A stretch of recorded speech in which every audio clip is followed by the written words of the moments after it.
छान सज्जानी गाड्या सुटल्या. सेमी फायनल या मैदानातला 4 पळतोय आणि ज्या 4 मध्ये एकूण 7 जणांचा हा रण संग्राम चालू आहे. कोण होतोय फायनलचा मानकरी. अट्टी आणि तटीची लढत चालू आहे. मधली गाडी बाद झाली आणि आता लढत चालू आहे. बकासूर आणि मध्ये चिक्या. बकासूर की चिक्या, चिक्या की बकासूर. अतिशय सुंदर लढत झाली.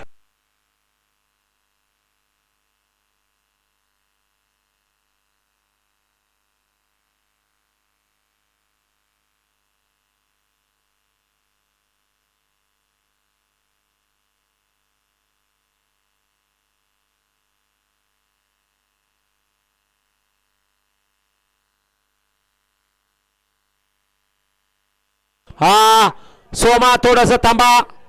होय चला प्रेक्षक वर्ग सगळं पुढलं बाजूला चला.